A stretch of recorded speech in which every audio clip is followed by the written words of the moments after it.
Suamiku berkata kami akan kehilangan segalanya jika aku tidak menjual rumah warisan peninggalan orang tuaku. Dengan hati hancur aku hampir menyerahkan rumah itu. Namun malam sebelum tanda tangan penjualan dilakukan, aku menemukan sesuatu di ponsel suamiku. Sesuatu yang membuat seluruh tubuhku gemetar. Ternyata selama ini aku bukan sedang menyelamatkan rumah tangga kami. Aku justru sedang membiayai pengkhianatan yang dilakukan orang yang paling kupercaya. Dan saat kebenaran itu terbongkar, tidak ada satupun orang yang siap menghadapi akibatnya. Assalamualaikum warahmatullahi wabarakatuh. Sebelum cerita ini dimulai, jangan lupa bantu like dan subscribe dulu ya. Semoga siapapun yang menekan tombol subscribe di channel ini, dilancarkan rezekinya, dipanjangkan umurnya, disehatkan badannya, dan keluarganya selalu dijauhkan dari kesedihan serta dipenuhi kebahagiaan. Amin. Tulis di kolom komentar kalian berasal dari kota mana. Dan kalau kalian berada di posisi tokoh utama nanti, apakah kalian akan mempertahankan rumah warisan orang tua atau menjualnya demi suami? Sekarang mari kita masuk ke ceritanya. Surat tagihan yang mengubah hidupku. Namaku Sekar Ayuningrum.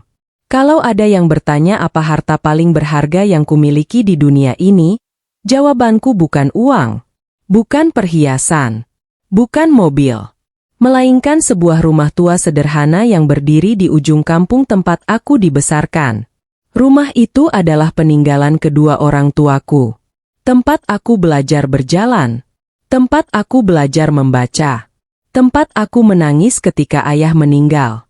Dan tempat aku memeluk ibu untuk terakhir kalinya sebelum beliau menyusul ayah 2 tahun kemudian. Rumah itu bukan sekadar bangunan. Rumah itu adalah kenangan.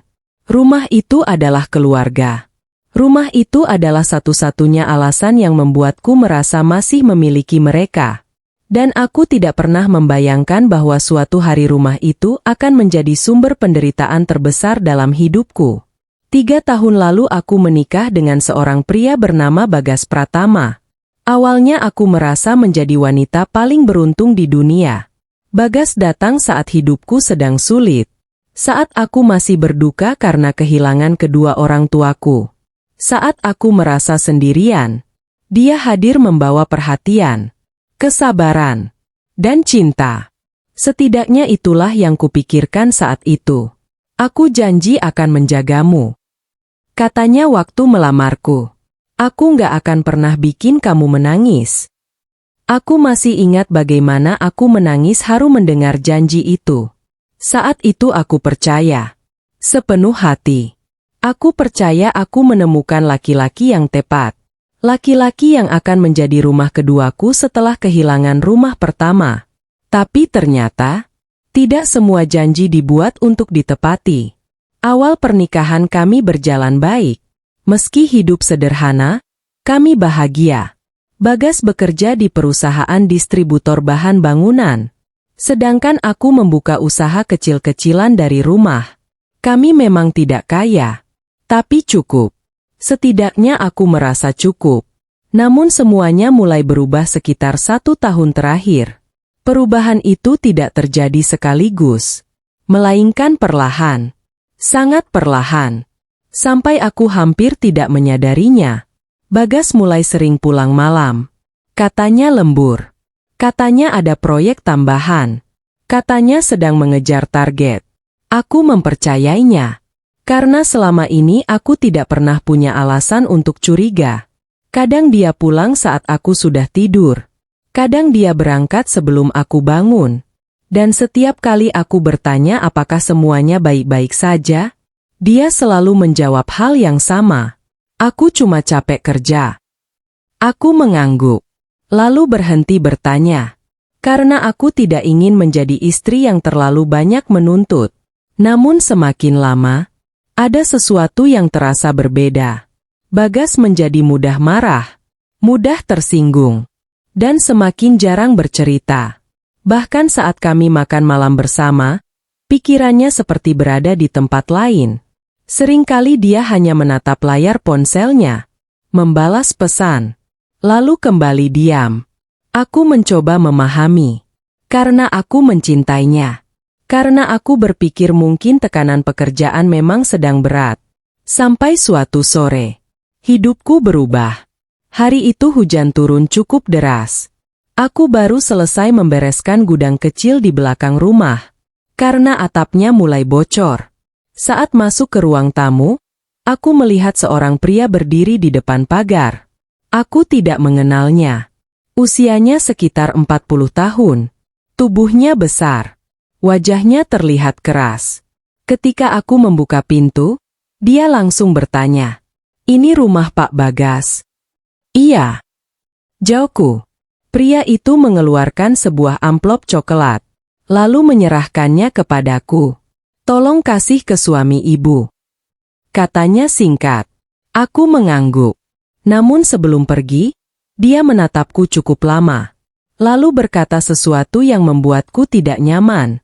Bilang sama dia waktunya hampir habis. Aku langsung terdiam. Maksudnya? Namun pria itu tidak menjawab. Dia langsung pergi meninggalkan rumah. Aku berdiri beberapa saat di depan pagar. Perasaanku mendadak tidak tenang. Entah kenapa. Saat masuk kembali ke dalam rumah, aku melihat amplop itu. Awalnya aku berniat menunggu Bagas pulang. Namun ada sesuatu yang membuatku penasaran. Tanganku perlahan membuka amplop tersebut. Dan dalam hitungan detik, wajahku langsung pucat. Di dalamnya terdapat lembar tagihan. Banyak sekali angka. Sangat banyak. Aku membaca berulang kali karena tidak percaya. Jumlah utang yang tertulis di sana mencapai miliaran rupiah. Tanganku mulai gemetar. Aku membaca nama yang tercetak di bagian atas. Bagas Pratama. Suamiku. Aku langsung terduduk di sofa. Jantungku berdetak sangat cepat. Karena selama ini Bagas tidak pernah bercerita soal utang. Tidak pernah. Bahkan tidak pernah menyinggung masalah keuangan sebesar itu.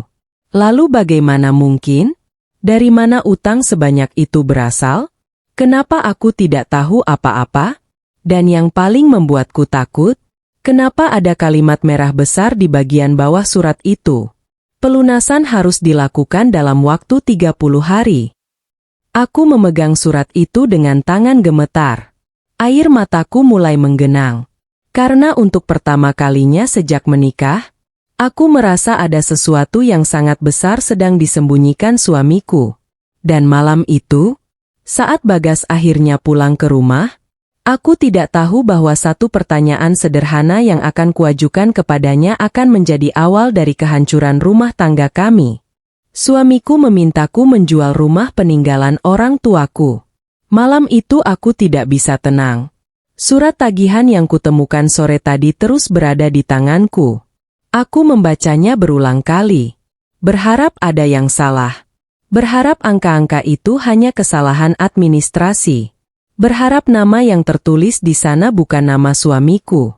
Namun semakin sering kubaca, semakin jelas kenyataan yang ada di depan mataku. Nama itu benar. Nama Bagas Pratama. Suamiku. Laki-laki yang selama ini hidup satu atap denganku. Laki-laki yang setiap hari mengatakan semuanya baik-baik saja.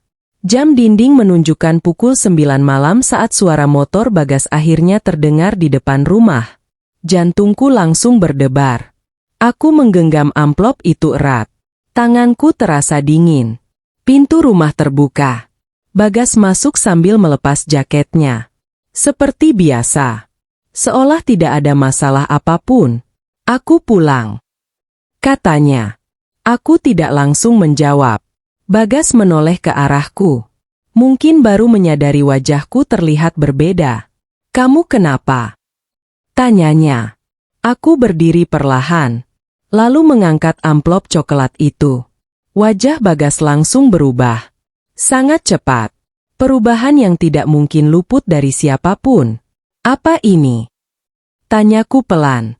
Untuk beberapa detik dia tidak menjawab. Hanya menatap amplop itu. Kemudian duduk perlahan di kursi ruang tamu. Aku mulai merasa takut. Karena reaksinya sudah menjawab banyak hal. "Bagas." Panggilku lagi. "Apa ini?" Dia mengusap wajahnya, lalu menghela napas panjang. Dan saat itulah aku tahu. Surat itu memang benar. Itu utang. Katanya akhirnya. Dunia seakan berhenti beberapa saat. Meskipun aku sudah menduganya, tetap saja mendengar pengakuan langsung terasa berbeda. Utang apa? Bagas menunduk. Bisnis. Aku langsung mengernyit. Bisnis apa? Karena selama ini suamiku tidak pernah memiliki usaha besar. Tidak pernah. Dia hanya bekerja sebagai karyawan. Lalu bisnis apa yang dimaksud? Aku investasi. Katanya. Awalnya untung. Lalu semuanya berantakan. Aku masih berdiri memandangnya. Karena semakin dia bicara, semakin banyak hal yang tidak masuk akal. Kenapa aku nggak pernah tahu? Pertanyaan itu akhirnya keluar. Pertanyaan yang sejak tadi memenuhi kepalaku. Bagas kembali diam. Dan diamnya membuat hatiku semakin sakit. Karena ternyata selama ini dia memilih menyimpan semua masalahnya sendiri. Atau mungkin, menyembunyikannya dariku. Aku nggak mau bikin kamu khawatir. Jawabnya pelan. Aku tertawa kecil. Namun bukan karena lucu. Karena alasan itu terasa sangat menyakitkan. Jadi sekarang aku harus tahu dari surat tagihan. Mataku mulai panas. Bagas, ini miliaran rupiah. Sementara aku nggak tahu apa-apa. Suamiku menundukkan kepala. Dan untuk pertama kalinya sejak menikah, aku melihatnya terlihat benar-benar terdesak. Aku sudah berusaha menyelesaikannya. Katanya. Tapi nggak bisa. Air mataku mulai menggenang. Karena selama ini aku percaya tidak ada rahasia besar di antara kami. Ternyata aku salah. Sangat salah. Lalu Bagas mengatakan sesuatu yang membuat seluruh tubuhku membeku. Sekar. Suaranya terdengar pelan. Aku butuh bantuanmu. Aku langsung menatapnya. Bantuan apa? Dia mengangkat kepala. Matanya terlihat lelah. Namun ada sesuatu yang tidak bisa kubaca di sana. Kita harus menjual rumah itu. Aku langsung terdiam. Tidak bergerak. Bahkan aku sempat berpikir aku salah dengar. Rumah? Rumah yang mana? Namun aku sudah tahu jawabannya. Karena hanya ada satu rumah yang benar-benar berharga dalam hidupku. Rumah peninggalan ayah dan ibu. Rumah tempat kami tinggal sekarang. Rumah yang selama ini kujaga mati-matian. Apa? Bisikku. Kita harus menjual rumah ini. Ulang Bagas. Aku nggak punya pilihan lain. Aku langsung mundur satu langkah. Dadaku terasa sesak. Karena dari semua kemungkinan yang kubayangkan, aku tidak pernah membayangkan dia akan meminta itu. Tidak pernah. Bagas. Suaraku mulai bergetar. Ini rumah ayah sama ibu. Aku tahu. Jawabnya cepat. Tapi kalau kita nggak jual rumah ini, semuanya habis. Aku memejamkan mata. Karena rumah itu bukan sekadar aset. Rumah itu adalah kenangan terakhir kedua orang tuaku. Tempat yang selalu membuatku merasa mereka masih dekat. Dan sekarang suamiku memintaku melepaskannya. Demi utang yang bahkan tidak pernah dia ceritakan sebelumnya. Aku nggak bisa. Kataku pelan. Bagas langsung berdiri. Sekar. Aku benar-benar butuh bantuan. Air mataku jatuh. Kenapa harus rumah ini? Karena cuma ini yang nilainya cukup. Jawaban itu terasa seperti pisau yang menancap di dadaku. Karena begitu mudah dia mengatakannya. Begitu mudah dia meminta aku mengorbankan satu-satunya peninggalan orang tuaku. Padahal kesalahan itu bukan kesalahanku. Malam semakin larut. Perdebatan kami tidak menemukan jalan keluar. Aku menangis. Bagas memohon. Dan rumah kecil itu dipenuhi suasana yang tidak pernah kami alami sebelumnya. Sampai akhirnya, saat aku masuk kamar untuk menenangkan diri, ponsel Bagas yang tertinggal di meja tiba-tiba berdering. Layar ponselnya menyala. Dan sebuah nama muncul di sana. Nama yang belum pernah kulihat sebelumnya. Raras Hati Merah 2. Jantungku langsung berdebar tidak menentu. Karena entah kenapa, aku merasa masalah dalam rumah tanggaku ternyata jauh lebih besar daripada sekadar utang. Aku mulai curiga ada sesuatu yang disembunyikan suamiku. Malam itu aku tidak langsung menyentuh ponsel Bagas. Aku hanya menatap layar yang masih menyala. Nama itu masih terlihat jelas. Raras Hati Merah 2. Jantungku berdetak semakin cepat. Entah kenapa ada perasaan tidak nyaman yang tiba-tiba muncul. Perasaan yang selama ini tidak pernah kurasakan. Selama 3 tahun menikah, aku selalu berusaha mempercayai suamiku. Aku tidak pernah memeriksa ponselnya. Tidak pernah menginterogasinya saat pulang malam. Tidak pernah menuduhnya macam-macam. Karena menurutku kepercayaan adalah dasar sebuah rumah tangga. Tapi malam itu, untuk pertama kalinya kepercayaan itu mulai retak. Ponsel Bagas terus bergetar. Panggilan masuk itu akhirnya berhenti. Namun beberapa detik kemudian muncul pesan baru di layar. Aku bisa melihat sebagian isi pesannya. Aku takut kalau istrimu berubah pikiran. Tubuhku langsung terasa dingin. Istrimu? Bukankah itu aku? Aku menatap layar tanpa berkedip. Berusaha meyakinkan diriku sendiri bahwa mungkin aku salah paham. Mungkin ini urusan pekerjaan. Mungkin ada penjelasan yang masuk akal. Mungkin. Namun semakin aku mencoba berpikir positif, semakin aneh isi pesan itu. Tanganku mulai gemetar. Untuk beberapa saat aku hampir membuka ponsel tersebut.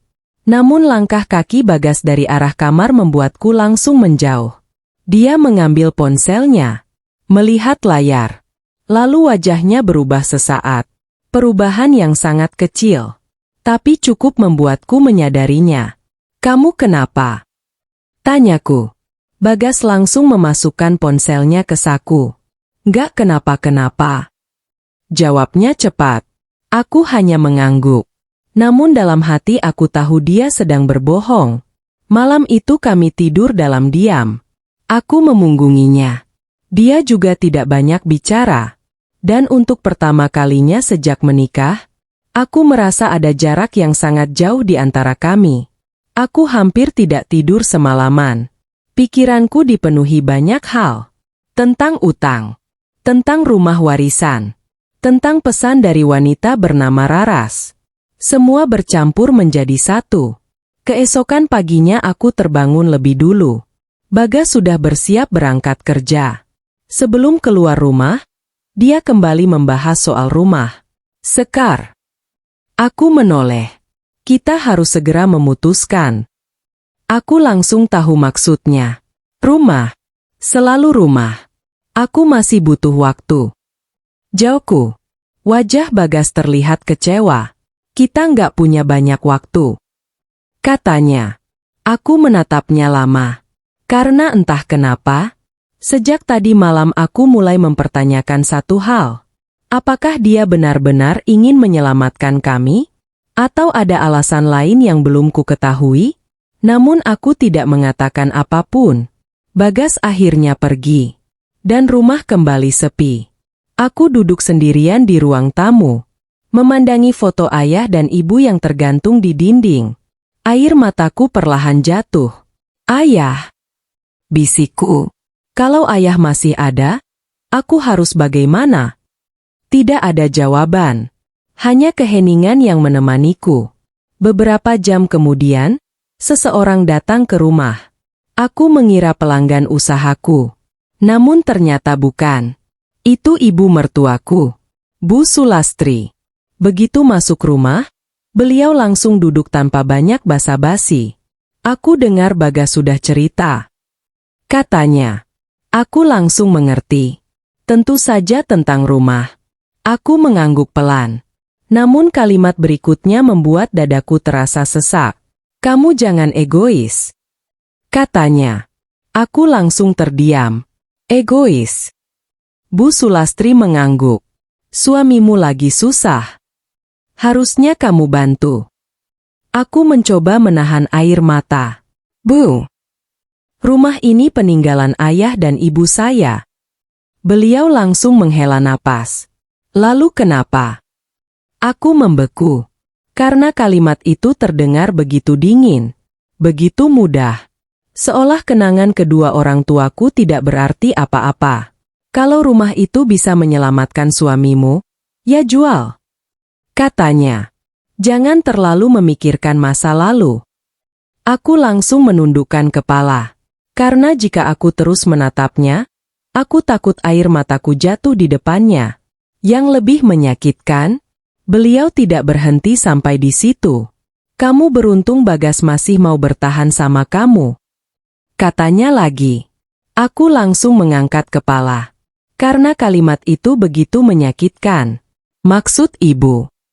Bu Sulastri tersenyum tipis. Kalau jadi laki-laki lain, mungkin sudah lama pergi. Dadaku langsung terasa sesak. Untuk pertama kalinya aku merasa benar-benar sendirian. Suamiku menekan aku. Mertuaku menyalahkan aku. Sementara aku hanya berusaha mempertahankan satu-satunya kenangan yang tersisa dari kedua orang tuaku. Saat Bu Sulastri pulang sore itu, aku masuk ke kamar. Lalu menangis sampai tidak sanggup berdiri. Namun aku belum tahu bahwa penghinaan itu masih belum seberapa. Karena malam berikutnya, aku akan melihat sesuatu yang membuat seluruh duniaku runtuh. Sesuatu yang berkaitan dengan wanita bernama Raras. Dan sejak malam itu, aku mulai memahami bahwa utang miliaran rupiah bukanlah masalah terbesar dalam rumah tanggaku. Aku melihat sesuatu yang tidak seharusnya kulihat. Sejak kedatangan Bu Sulastri kemarin, hatiku tidak pernah benar-benar tenang. Setiap sudut rumah ini mengingatkanku pada satu hal. Aku sedang dipaksa memilih. Memilih antara kenangan kedua orang tuaku atau menyelamatkan suamiku dari utang yang bahkan tidak pernah kuciptakan. Dan semakin aku memikirkannya, semakin sesak rasanya. Malam itu Bagas pulang lebih larut dari biasanya. Jam sudah menunjukkan hampir pukul 11. Aku masih duduk di ruang tamu. Lampu rumah sebagian besar sudah dimatikan. Hanya lampu kecil di dekat rak foto keluarga yang masih menyala. Saat masuk rumah, Bagas terlihat lelah. Namun entah kenapa ada sesuatu yang berbeda. Dia tampak gugup. Sangat gugup. Bahkan saat aku menyapanya, dia terlihat terkejut. Kamu belum tidur? Tanyanya. Aku menggeleng. Nunggu kamu. Bagas memaksakan senyum kecil. Lalu langsung menuju kamar mandi. Aku memperhatikannya sampai pintu kamar mandi tertutup. Dan saat itulah aku menyadari sesuatu. Ponselnya tertinggal di atas meja ruang tamu. Biasanya Bagas tidak pernah meninggalkan ponselnya. Tidak pernah. Selalu dibawa kemanapun, bahkan ke dapur, bahkan ke kamar mandi. Tapi malam ini berbeda. Ponsel itu berada tepat di hadapanku. Dan entah kenapa, jantungku mulai berdebar lagi. Aku mencoba mengalihkan perhatian. Aku mencoba meyakinkan diriku bahwa aku tidak boleh curiga. Aku harus percaya. Aku harus menghormati privasinya. Namun bayangan nama itu kembali muncul di kepalaku. Raras. Wanita yang mengirim pesan aneh malam sebelumnya. Tanganku mulai terasa dingin. Aku menatap layar ponsel itu cukup lama. Lalu sebuah notifikasi tiba-tiba muncul. Dan dunia seakan berhenti berputar. Karena nama yang muncul adalah nama yang sama. Raras Hati Merah 2. Dadaku langsung bergetar. Aku bisa melihat isi pesan yang muncul di layar. Hati-hati ya sayang. Jangan sampai dia curiga. Sayang. Mataku membelalak. Tubuhku terasa lemas. Aku membaca kalimat itu berulang kali. Berharap aku salah melihat. Berharap ada penjelasan lain. Namun tidak ada. Pesan itu jelas. Sangat jelas. Tanganku mulai gemetar hebat. Untuk beberapa detik aku tidak mampu bergerak, tidak mampu berpikir. Karena selama ini, aku tidak pernah membayangkan Bagas akan melakukan hal seperti itu. Tidak pernah. Lalu sebuah pesan baru masuk. Dan kali ini lebih menyakitkan. Aku nggak sabar nunggu rumah itu laku. Aku langsung membeku. Rumah itu? Rumah yang mana? Rumah warisanku? Napas mulai terasa berat. Pikiranku semakin kacau. Karena sekarang dua hal yang selama ini membuatku takut seakan bertemu menjadi satu. Utang. Dan wanita lain. Aku tidak sanggup menahan rasa penasaran lagi. Dengan tangan gemetar aku membuka ponsel itu. Untungnya layar belum terkunci. Mungkin karena Bagas sedang terburu-buru. Dan beberapa detik kemudian, aku berharap tidak pernah melakukannya. Karena isi percakapan yang kulihat membuat seluruh tubuhku terasa mati rasa. Puluhan pesan. Ratusan bahkan. Bukan percakapan biasa. Bukan urusan pekerjaan. Bukan urusan bisnis. Melainkan hubungan yang sangat dekat. Sangat intim. Hubungan yang seharusnya hanya dimiliki seorang suami dan istrinya. Air mataku langsung jatuh. Aku terus menggulir layar. Dan setiap kalimat yang kubaca terasa seperti menghancurkan hatiku sedikit demi sedikit. Aku kangen. Kalau semuanya selesai kita bisa hidup tenang. Sebentar lagi rumah itu terjual. Aku janji setelah itu kita nggak perlu sembunyi-sembunyi lagi. Tanganku semakin gemetar. Aku merasa mual.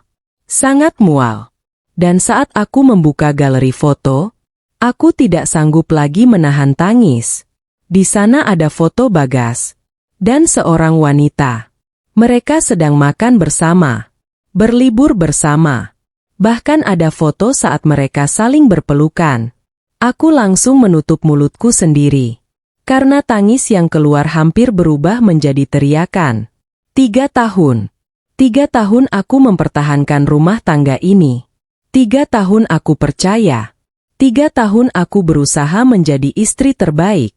Dan ternyata selama itu pula, aku sedang dibohongi. Air mataku jatuh tanpa henti. Aku duduk di lantai ruang tamu. Tidak kuat berdiri. Tidak kuat bernapas dengan normal. Tidak kuat menerima kenyataan. Dan saat aku terus membuka percakapan mereka, aku menemukan satu pesan yang membuat seluruh tubuhku membeku. Pesan yang dikirim Bagas kepada Raras 2 minggu lalu. Tenang saja. Kalau rumah warisan itu terjual, semua masalah selesai. Lalu kita mulai hidup baru. Aku langsung muntah ke tempat sampah di samping meja. Karena akhirnya aku mengerti. Rumah itu tidak sedang dijual untuk menyelamatkan kami. Rumah itu sedang dijual untuk membangun kehidupan baru mereka. Tanpa aku. Dan saat itulah aku mendengar suara pintu kamar mandi terbuka. Bagas keluar. Sedangkan aku masih memegang ponselnya. Dengan wajah penuh air mata. Dan rahasia yang selama ini disembunyikannya akhirnya berada di tanganku. Suamiku tertangkap basah oleh kebenaran yang tak bisa lagi disembunyikan. Aku masih duduk di lantai ruang tamu. Tanganku menggenggam ponsel Bagas. Air mataku terus mengalir. Dan isi percakapan yang baru saja kubaca masih berputar-putar di kepalaku. Kalau rumah warisan itu terjual, semua masalah selesai. Lalu kita mulai hidup baru. Kalimat itu terasa seperti pisau yang terus menusuk dadaku. Selama ini aku berpikir sedang berjuang menyelamatkan rumah tangga. Ternyata aku justru sedang dipersiapkan untuk ditinggalkan. Pintu kamar mandi terbuka. Bagas keluar sambil mengeringkan rambutnya. Awalnya dia terlihat santai. Namun begitu melihat ponselnya berada di tanganku, wajahnya langsung berubah. Seketika, pucat. Panik. Dan untuk pertama kalinya aku melihat ketakutan yang sangat jelas di matanya. Sekar. Katanya pelan. Aku tidak menjawab. Aku hanya menatapnya. Tatapan yang mungkin belum pernah dia lihat selama kami menikah. Tatapan seorang istri yang baru saja dihancurkan oleh orang yang paling dipercayainya. Jelaskan. Kataku. Suaraku sangat pelan. Namun justru itu yang membuat suasana semakin menegangkan. Bagas melangkah mendekat. Sekar, Dengarkan aku dulu. Aku tertawa kecil. Bukan karena lucu, tapi karena kalimat itu terdengar begitu menyakitkan. Mendengarkan? Bukankah selama ini akulah yang selalu mendengarkan? Saat dia pulang malam. Saat dia meminta menjual rumah. Saat dia berbohong tentang utang. Dan sekarang, dia masih memintaku mendengarkan. Apa yang harus aku dengar? Tanyaku. Air mataku kembali jatuh. Kalau rumah itu terjual. Aku mengangkat ponselnya. Kamu mau hidup baru sama dia? Bagas langsung terdiam. Tidak ada jawaban. Tidak ada bantahan. Dan diamnya sudah cukup menjelaskan semuanya. Aku tanya sekali lagi. Tanganku mulai gemetar. Siapa Raras? Bagas memejamkan mata. Beberapa detik berlalu. Lalu dia duduk di sofa. Seolah tenaganya mendadak hilang. Aku menunggu. Dan jawaban yang keluar membuat hatiku semakin hancur. Aku kenal dia 2 tahun lalu. 2 tahun. Aku langsung memejamkan mata. Karena itu berarti hubungan itu sudah berjalan hampir sepanjang usia pernikahan kami. 2 tahun. Sementara aku setiap hari memasakkan makanan untuknya. Menunggunya pulang. Mendoakannya. Mencemaskannya. Ternyata selama itu pula dia membagi cintanya dengan wanita lain. Aku nggak pernah berniat begini. Katanya. Aku langsung tertawa pahit. Semua orang yang berkhianat selalu punya kalimat yang sama. Aku nggak pernah berniat. Aku khilaf. Aku salah. Tapi pengkhianatan tetap terjadi. Dan luka tetap ada. Utang itu juga bohong. Tanyaku. Bagas langsung menunduk. Jantungku terasa berhenti sesaat. Karena aku sudah tahu jawabannya. Namun aku tetap ingin mendengarnya. Aku memang punya utang. Katanya pelan. Tapi nggak sebesar yang kamu lihat. Aku langsung membeku. Apa? Berapa sebenarnya? Bagas tidak langsung menjawab. Dan itu membuatku semakin takut. Sekitar 200 juta. Aku langsung kehilangan kata-kata. Karena surat yang kulihat menunjukkan angka miliaran. Miliaran. Sementara utang sebenarnya hanya sebagian kecil dari itu. Lalu kemana sisanya? Dan aku sudah tahu jawabannya bahkan sebelum dia mengatakannya. Sebagian uang itu buat Raras. Bagas menunduk. Aku langsung menangis lebih keras. Karena akhirnya semuanya jelas. Rumah warisan orang tuaku. Rumah yang selama ini dijaga ayah dan ibuku dengan susah payah. Rumah yang menjadi kenangan terakhir keluargaku. Akan dijual bukan untuk menyelamatkan suami. Melainkan untuk membiayai perselingkuhan. Saat itulah sesuatu dalam diriku berubah. Selama ini aku selalu menjadi perempuan yang sabar. Selalu mengalah. Selalu mencoba memahami. Namun malam itu, kesabaranku mulai habis. Aku nggak akan jual rumah itu. Kataku tegas. Bagas langsung mengangkat kepala. Sekar. Enggak. Potongku. Selesai. Dia langsung berdiri. Kamu nggak ngerti keadaan sekarang. Aku menatapnya tajam. Justru sekarang aku mulai ngerti.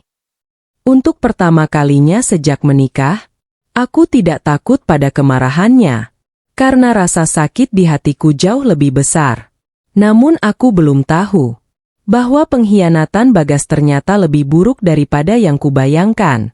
Karena keesokan harinya, saat aku mulai memeriksa berkas-berkas keuangan di rumah, aku menemukan sesuatu yang membuatku hampir tidak bisa bernapas.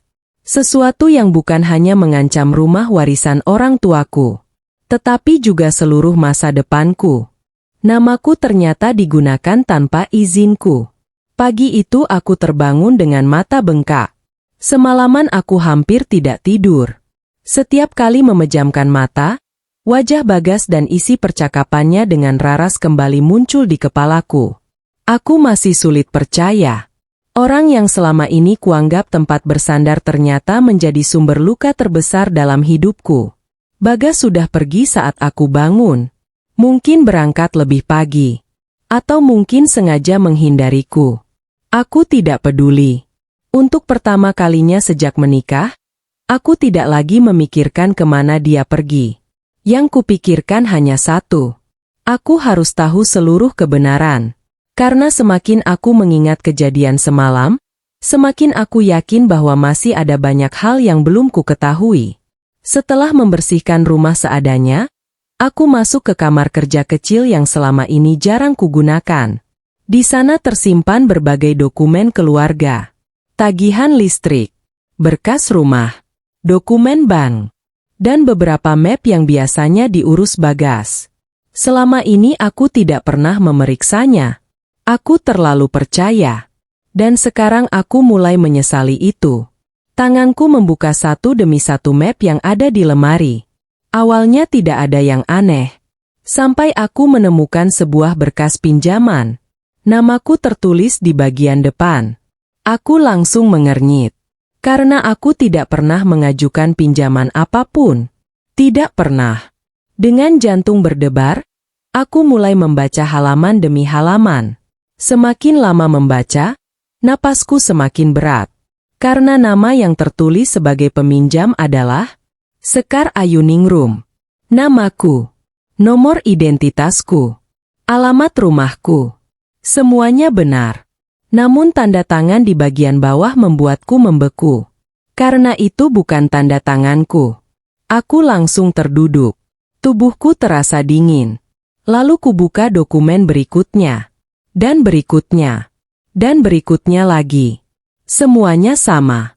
Pinjaman, perjanjian, jaminan, dan semuanya menggunakan namaku. Tanpa pernah seizin aku. Air mataku langsung jatuh. Karena sekarang aku mulai memahami sesuatu yang mengerikan. Bagas bukan hanya berbohong. Bukan hanya berselingkuh. Dia menggunakan identitasku.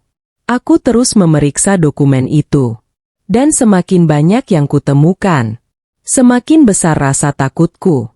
Sampai akhirnya aku menemukan satu lembar fotokopi sertifikat. Sertifikat rumah warisan orang tuaku. Tanganku langsung gemetar. Karena ada stempel lembaga pembiayaan di sana. Aku membaca tulisan kecil di bagian bawah. Dan dunia seakan berhenti. Rumah itu ternyata pernah diajukan sebagai jaminan. Tanpa sepengetahuanku. Aku langsung menangis. Tangis yang begitu keras hingga aku harus menutup mulut sendiri. Karena rumah itu bukan sekadar aset. Rumah itu adalah peninggalan terakhir ayah dan ibu. Dan Bagas hampir menyerahkannya kepada orang lain tanpa izinku. Astaga! Bisikku sambil menangis. Tanganku gemetar hebat. Aku tidak tahu harus marah atau hancur. Karena setiap dokumen yang kubuka menghadirkan kebohongan baru. Saat itulah ponselku berdering. Nomor yang tidak kukenal. Awalnya aku ingin mengabaikannya. Namun entah kenapa aku menjawab, "Halo." Suara laki-laki terdengar dari seberang. Apakah ini Ibu Sekar Ayuningrum? Iya. Saya Danang. Nama itu langsung membuatku ingat. Pria yang mengantar surat tagihan beberapa hari lalu. Jantungku langsung berdebar. Ada apa? Suasana di ujung telepon mendadak hening beberapa detik. Lalu kalimat berikutnya membuat seluruh tubuhku membeku. Saya rasa ibu harus tahu sesuatu. Tanganku mulai dingin. Apa maksud Bapak? Danang menarik napas panjang. Kemudian berkata pelan. Suami ibu sedang berusaha menjual rumah itu minggu depan. Aku langsung berdiri. Apa? Minggu depan? Iya. Jawabnya. Bahkan calon pembelinya sudah ada. Air mataku kembali jatuh. Karena Bagas bahkan tidak menungguku setuju. Dia sudah bergerak sendiri. Dia sudah menyiapkan semuanya. Seolah rumah itu memang miliknya. Padahal bukan. Dan yang lebih mengejutkan, Danang melanjutkan kalimatnya. Ada seorang wanita yang selalu ikut saat proses negosiasi. Aku langsung menggenggam ponsel lebih erat. Karena aku sudah bisa menebak siapa wanita itu. Dan benar saja, namanya Raras. Duniaku kembali runtuh. Karena sekarang tidak ada lagi ruang untuk menyangkal. Raras bukan sekadar wanita lain. Dia terlibat dalam seluruh rencana ini. Dan saat telepon berakhir, aku duduk sendirian di ruang kerja, memegang dokumen-dokumen yang membuktikan kebohongan suamiku. Namun aku belum tahu bahwa malam nanti aku akan mengikuti Bagas diam-diam. Dan apa yang akan kulihat membuatku sadar bahwa pengkhianatan ini jauh lebih besar daripada yang selama ini kubayangkan. Aku mengikuti suamiku dan melihat kenyataan yang menghancurkan hatiku. Sore itu aku tidak bisa berpikir jernih. Dokumen-dokumen yang kutemukan masih berserakan di meja. Nama dan tanda tanganku dipakai tanpa izin. Rumah warisan orang tuaku hampir dijadikan jaminan. Dan yang paling menyakitkan, Bagas ternyata sudah menyiapkan penjualan rumah itu bersama Raras. Aku duduk sendirian cukup lama, menatap foto ayah dan ibu yang ada di ruang tamu. Air mataku kembali jatuh. Ayah, bisikku pelan. Kalau ayah ada di sini, ayah pasti marah ya. Namun seperti biasa, tidak ada jawaban. Hanya kesunyian yang memenuhi rumah.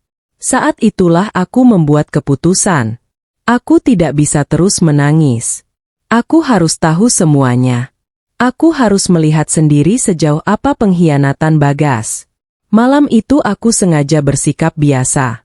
Saat Bagas pulang, aku tidak membahas dokumen, tidak membahas Raras, tidak membahas rumah. Aku hanya diam. Dan ternyata diamku membuatnya lebih tenang. Dia bahkan terlihat lega. Mungkin dia berpikir aku sudah menyerah. Mungkin dia berpikir aku akan menuruti semua keinginannya. Padahal malam itu, aku sudah menyiapkan sesuatu. Sekitar pukul 8 malam, Bagas menerima telepon. Begitu melihat layar ponselnya, dia langsung berdiri. Aku keluar sebentar. Katanya, aku pura-pura tidak peduli. Mau kemana? Ada urusan kerja. Jawabnya cepat. Aku hanya mengangguk. Namun begitu pintu rumah tertutup, aku langsung mengambil tas. Lalu keluar beberapa menit setelahnya. Tanganku gemetar. Jantungku berdebar sangat kencang. Karena selama hidupku, aku tidak pernah membuntuti suamiku sendiri. Tapi malam itu aku tidak punya pilihan. Aku harus tahu kebenarannya. Aku mengikuti motornya dari kejauhan. Lampu-lampu kota mulai menyala. Jalanan cukup ramai. Dan sekitar 30 menit kemudian, aku melihat Bagas berhenti di sebuah apartemen. Dadaku langsung terasa sesak. Karena tempat itu bukan kantor. Bukan tempat kerja. Bukan lokasi proyek. Melainkan apartemen mewah yang biaya sewanya pasti tidak murah. Aku memarkir kendaraan agak jauh, lalu memperhatikan dari balik pagar. Dan beberapa detik kemudian, seorang wanita keluar dari lobi. Tubuhku langsung membeku, karena aku tahu siapa dia. Meski belum pernah bertemu, aku tahu. Raras. Wanita itu tersenyum begitu melihat Bagas. Kemudian berlari kecil menghampirinya. Dan hal berikutnya membuat air mataku langsung jatuh. Mereka berpelukan. Sangat erat. Seolah mereka pasangan yang sedang saling merindukan. Bukan sekadar teman. Bukan sekadar rekan kerja. Melainkan dua orang yang memang memiliki hubungan. Aku memegang tembok di dekatku. Karena kakiku mendadak lemas. 3 tahun. 3 tahun aku menjadi istrinya. 3 tahun aku setia. Dan sekarang aku menyaksikan sendiri semua kebohongan itu. Aku ingin pergi. Sungguh. Aku ingin menutup mata. Aku ingin menganggap semua ini mimpi buruk. Namun aku tidak bisa. Karena mereka mulai berbicara. Dan aku tanpa sengaja mendengar sebagian percakapan mereka. Dia masih belum mau jual rumah itu. Kata Bagas. Raras terlihat kesal. Lalu sampai kapan kita nunggu? Suara wanita itu membuat darahku mendidih. Karena dia berbicara tentang rumah orang tuaku seolah itu miliknya. Bagas menghela napas. Tenang, katanya. Aku sudah punya cara. Aku langsung menegang. Karena nada suaranya membuatku takut. Sangat takut. Apa? Tanya Raras. Bagas tersenyum kecil. Sekar nggak tahu kalau dokumen yang dia tanda tangani dulu bisa dipakai. Tubuhku langsung membeku. Dokumen? Dokumen apa? Aku berusaha mendengar lebih jelas. Namun suara kendaraan yang lewat membuat beberapa kalimat hilang. Yang jelas, mereka sedang merencanakan sesuatu. Dan sesuatu itu berkaitan dengan rumahku. Rumah peninggalan ayah dan ibu. Lalu percakapan berikutnya membuatku hampir tidak bisa bernapas. Kalau semuanya selesai, kata Rara sambil tersenyum, kita pindah ke Bali saja. Bagas langsung mengangguk. Iya. Aku juga capek hidup begini. Raras tertawa kecil. Kemudian memegang lengan Bagas. Sebentar lagi kita bebas. Aku langsung menutup mulutku sendiri. Karena tangis yang kutahan sejak tadi hampir pecah. Bebas? Jadi selama ini aku dianggap beban? Penghalang? Seseorang yang harus disingkirkan agar mereka bisa hidup bahagia? Air mataku mengalir tanpa henti. Dan tepat ketika aku hendak pergi, aku melihat sesuatu yang membuat seluruh tubuhku dingin. Raras menyerahkan sebuah map kepada Bagas. Map berwarna biru. Sangat mirip dengan map yang kutemukan pagi tadi. Bagas membukanya sebentar. Lalu tersenyum puas. Dan kalimat berikutnya membuat jantungku seakan berhenti. Kalau surat ini berhasil dipakai, rumah itu otomatis jatuh ke tangan kita. Aku langsung membeku. Karena untuk pertama kalinya, aku sadar mereka tidak hanya ingin menjual rumah warisanku. Mereka juga sedang berusaha mengambilnya secara permanen. Dan aku belum tahu bahwa isi map biru itu akan membuka kejahatan yang jauh lebih besar daripada perselingkuhan. Map biru itu ternyata menyimpan kejahatan yang selama ini disembunyikan. Aku tidak langsung pulang malam itu. Aku masih berdiri di balik tembok pembatas apartemen. Tubuhku gemetar. Air mataku terus mengalir. Namun sekarang rasa sedihku perlahan berubah menjadi sesuatu yang lain. Marah. Sangat marah. Karena akhirnya aku mengerti. Bagas tidak sedang berusaha menyelamatkan rumah tangga kami. Dia sedang berusaha menyelamatkan masa depannya bersama wanita lain. Dan rumah peninggalan orang tuaku hanyalah alat untuk mencapai tujuan itu. Saat melihat mereka masuk ke dalam apartemen, aku akhirnya pergi. Perjalanan pulang terasa sangat panjang. Sepanjang jalan aku terus mengingat satu kalimat. Kalau surat ini berhasil dipakai, rumah itu otomatis jatuh ke tangan kita. Kalimat itu terus terngiang di kepalaku. Karena artinya sangat jelas. Ada sesuatu yang sedang mereka siapkan. Sesuatu yang berhubungan dengan dokumen. Dan kemungkinan besar menggunakan namaku. Aku tiba di rumah hampir pukul 11 malam. Rumah yang biasanya terasa hangat kini terasa asing. Aku duduk sendirian di ruang tamu. Lalu kembali membuka seluruh dokumen yang kutemukan pagi tadi. Satu demi satu. Aku membaca semuanya dengan lebih teliti. Berusaha menemukan sesuatu yang sebelumnya terlewat. Dan sekitar 1 jam kemudian, aku menemukannya. Tanganku langsung dingin. Karena di antara tumpukan berkas itu ada sebuah surat kuasa. Surat yang mengatasnamakan diriku. Dan isi surat itu membuatku hampir tidak bisa bernapas. Dalam surat tersebut tertulis bahwa aku memberikan wewenang penuh kepada Bagas untuk mengurus seluruh aset keluarga. Termasuk rumah warisan orang tuaku. Aku langsung berdiri. Karena aku tidak pernah menandatangani surat seperti itu. Tidak pernah. Aku membaca kembali bagian tanda tangan. Dan sekali lagi, tanda tangan itu dibuat menyerupai milikku. Namun aku tahu itu palsu. Sangat palsu. Air mataku kembali jatuh. Karena sekarang semuanya mulai jelas. Mereka tidak sedang menunggu persetujuanku. Mereka sedang menyiapkan cara agar rumah itu bisa berpindah tangan tanpa persetujuanku. Dan saat itulah ponselku berdering. Nomor tak dikenal. Awalnya aku ragu menjawab. Namun akhirnya kuangkat juga.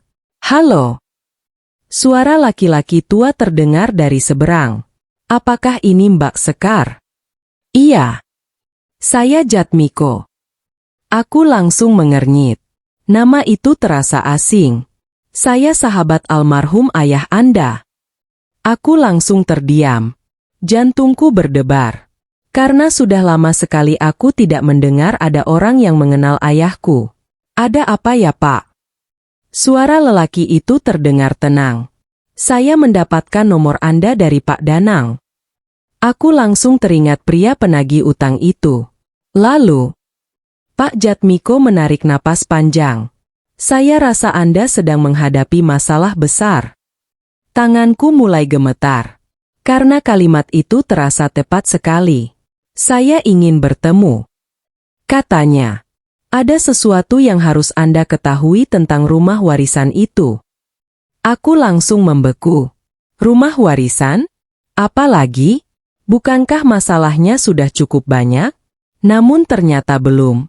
Keesokan paginya aku menemui Pak Jatmiko di sebuah kantor kecil yang berada di pusat kota. Beliau seorang pengacara senior. Usianya sekitar 60 tahun. Wajahnya tenang dan bersahaja. Begitu melihatku masuk, beliau langsung berdiri. Mirip sekali dengan ayahmu. Katanya pelan. Kalimat itu membuat mataku langsung berkaca-kaca. Karena aku sangat merindukan ayah. Setelah duduk beberapa menit, Pak Jatmiko membuka sebuah map tua. Map berwarna coklat. Lalu beliau mengeluarkan beberapa lembar dokumen. Ayahmu menitipkan salinan ini bertahun-tahun lalu. Aku langsung menatap dokumen itu. Dan apa yang kulihat membuatku terkejut.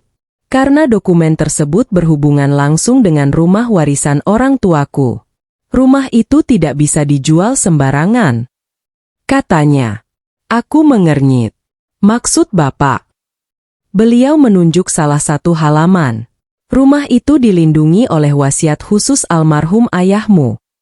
Aku langsung membeku. Wasiat? Aku tidak pernah mendengar tentang itu. Tidak pernah. Pak Jatmiko mengangguk pelan.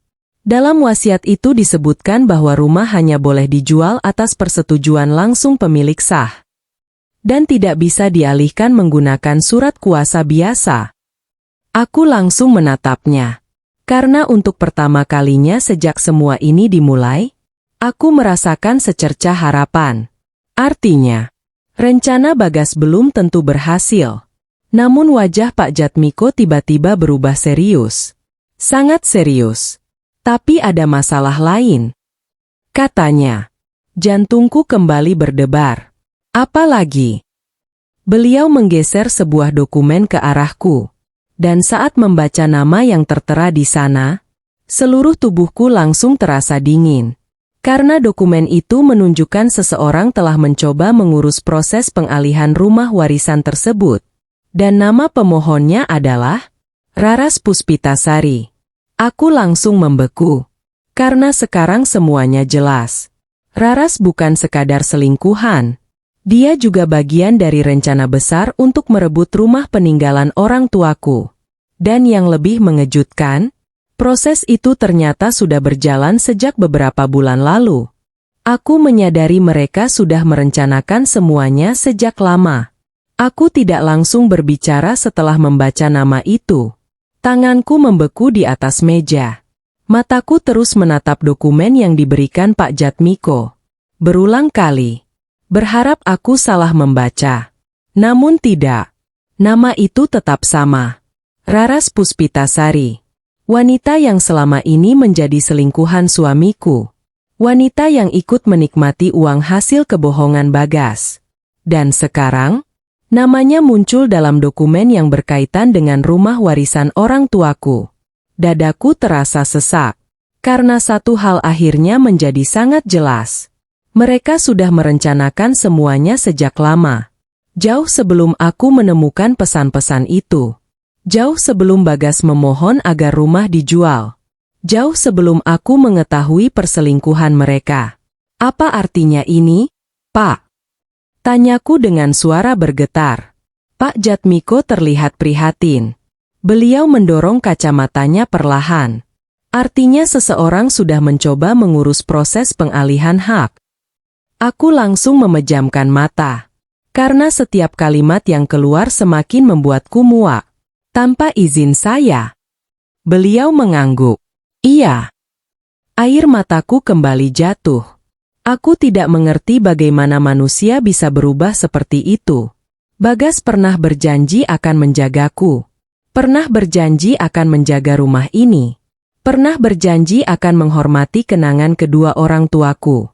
Tapi sekarang, dia justru menjadi orang yang berusaha merampas semuanya. Lalu sekarang bagaimana? Tanyaku. Pak Jatmiko membuka map lain. Kita lawan. Jawabnya tegas. Untuk pertama kalinya sejak beberapa hari terakhir, aku merasakan sedikit kekuatan kembali ke dalam diriku. Karena selama ini aku hanya menangis. Hanya terluka. Hanya menjadi korban. Dan sekarang, aku mulai melihat jalan keluar. Namun ternyata kejutan belum selesai. Karena Pak Jatmiko mengeluarkan satu berkas lagi. Sebelum melangkah lebih jauh. Katanya, ada sesuatu yang harus Anda lihat. Jantungku kembali berdebar. Karena setiap dokumen baru selalu membawa kenyataan yang lebih menyakitkan. Aku menerima berkas itu.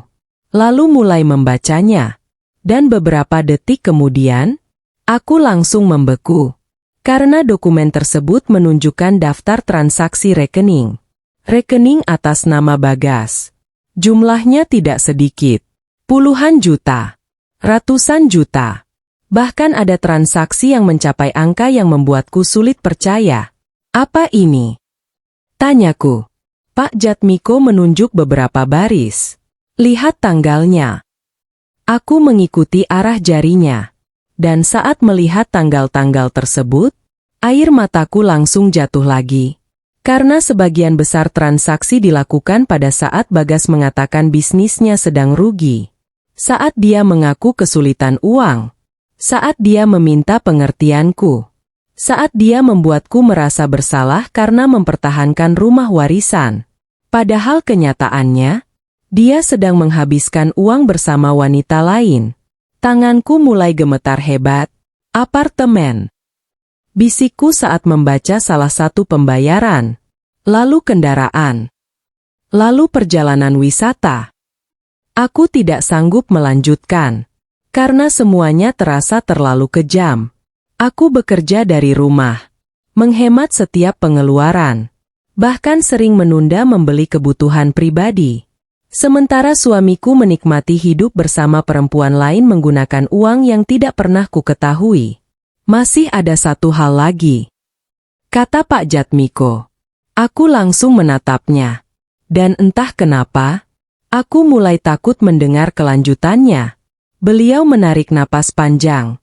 Laporan ini menunjukkan bahwa beberapa bulan lalu Bagas sempat mencoba mengajukan pinjaman baru. Aku langsung terdiam. Lalu, Pak Jatmiko menatapku beberapa detik, seolah memastikan aku siap mendengar semuanya. Namun aku sebenarnya tidak siap. Tidak sama sekali. Jaminannya adalah rumah warisan itu. Aku langsung memegang dada. Karena rasa sakitnya seolah kembali menghantam sekaligus. Rumah itu. Lagi. Selalu rumah itu.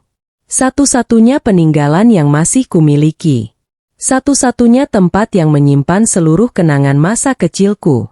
Dan mereka terus berusaha mengambilnya. Saat itulah ponselku bergetar. Pesan masuk dari Bagas. Hanya satu kalimat. Malam ini kita harus bicara. Ada calon pembeli yang ingin bertemu. Aku langsung tertawa pahit. Calon pembeli. Dia masih berpikir aku tidak tahu apa-apa. Masih berpikir aku akan menuruti semua rencananya. Masih berpikir aku adalah Sekar yang sama seperti beberapa hari lalu. Padahal dia tidak tahu. Sekar yang sekarang sudah mengetahui hampir seluruh kebohongannya.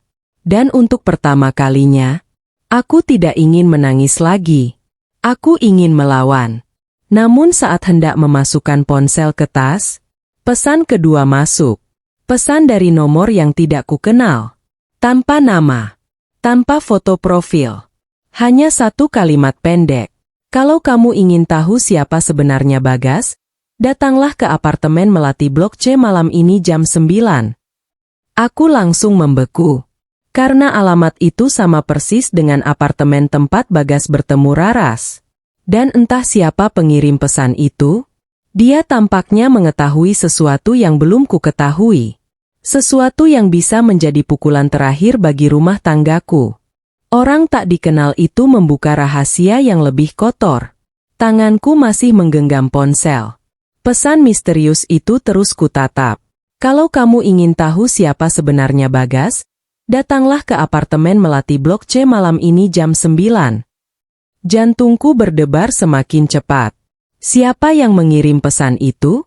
Bagaimana dia tahu tentang Bagas? Dan yang paling membuatku gelisah, apalagi yang belum ku ketahui? Bukankah perselingkuhan dan rencana merebut rumah warisan sudah cukup menghancurkan? Ternyata tidak. Karena firasatku mengatakan ada sesuatu yang lebih besar. Sesuatu yang selama ini disembunyikan rapat-rapat. Malam itu aku pulang ke rumah lebih dulu. Saat masuk, Bagas sudah ada di ruang tamu. Dia terlihat sibuk memainkan ponselnya. Begitu melihatku, dia langsung berdiri. "Kamu dari mana?" tanyanya. Aku menatapnya beberapa detik. Laki-laki yang berdiri di depanku ini terasa sangat asing.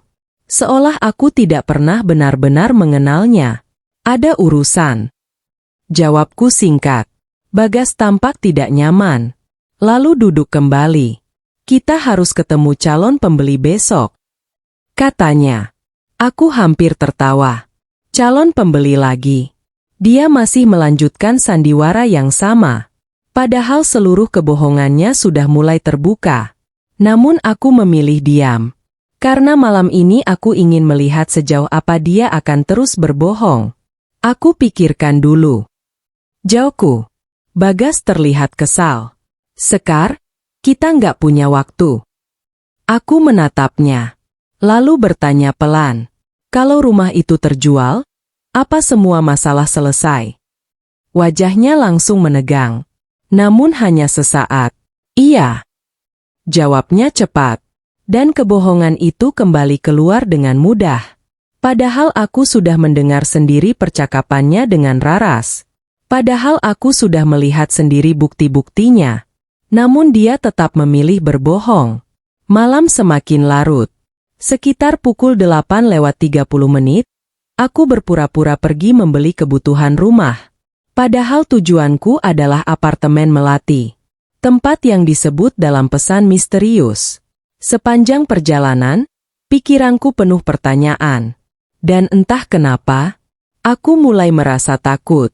Takut dengan apa yang akan kutemukan. Saat tiba di sana, suasana apartemen cukup sepi. Aku berdiri di dekat lobi. Menunggu. 5 menit berlalu. 10 menit. Lalu seorang perempuan mendekat. Usianya sekitar 30 tahun. Berpenampilan sederhana. Wajahnya terlihat lelah. "Apa Mbak Sekar?" tanyanya pelan. Aku mengangguk.